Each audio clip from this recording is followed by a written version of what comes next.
Good morning. It's just before 6:30 and the mother of murdered teenager Brianna Ghey has handed in an open letter to the Prime Minister calling for a phone-free education. Esther Ghey launched her campaign for a statutory ban on all smartphones in schools in September, saying it would have given her daughter a better chance in life. Both Brianna and her killers had accessed harmful content online before her death, as Tim Moffat reports. Online content played a key role in Brianna Ghey's life and death. She was murdered in 2023 by killers who had accessed violent material online. One of Brianna's killers had been accessing the dark web and he'd been watching torture videos. And Brianna's use of social media had also spiralled out of control.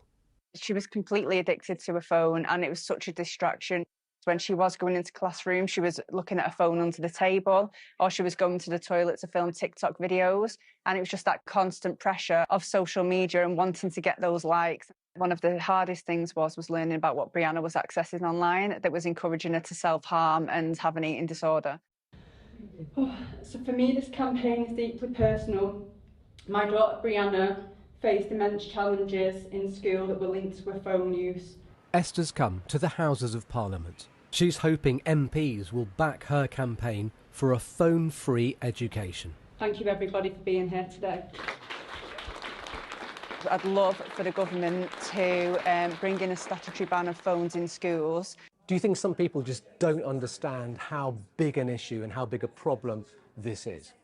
So I've heard horror stories from teachers where children have shown other children hardcore porn, or they've been dealing drugs in school, they've been filming teachers inside the classroom and ridiculing them online. And for those parents that are choosing to not give the children smartphones because they want to protect them, they're then going into school and they've got peers who have got access to everything.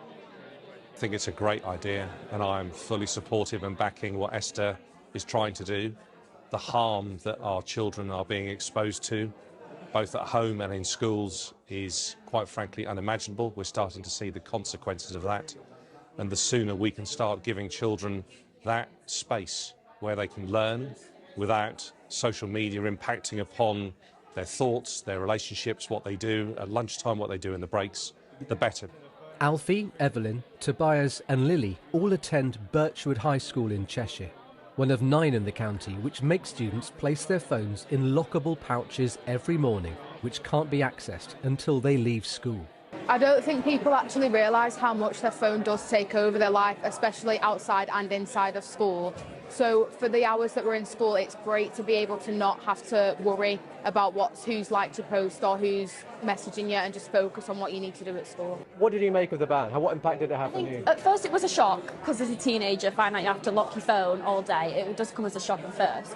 But after seeing it for the whole year in year 10 and realising how much it made a difference and how much people were focused more, it made us realise that it was actually such a good thing. By reducing the amount of phone use during lesson, this helps a lot with students' mental health and attention to detail in lessons.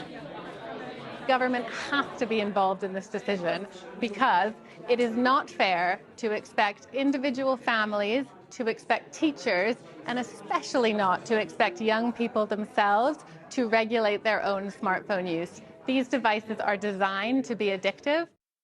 A government spokesperson said schools already have the power to ban phones. Research from the Children's Commissioner shows that 99.8% of primary schools and 90% of secondary schools have policies restricting the use of mobile phones. We support head teachers to take the necessary steps to prevent disruption.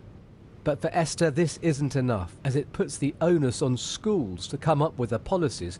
She wants a ban backed by law. So we're at 10 Downing Street and I'm delivering the open letter to Keir Starmer and Bridget Phillipson. Do you hope this does make a difference, that this ban does take place? Yes, definitely. Because being able to distract yourself by not being on your phone is just an amazing thing, and I don't think you actually realise until you have had your phone taken off you the impact that it actually makes. Significant impact this would make on schools would really benefit the quality of education of kids, future generations, and hopefully we can improve that. How confident are you that these changes will actually happen? I think after the event today, I'm very confident because we've had so much support and people know that this is something that is really needed. Tim Muffet, BBC News, Westminster.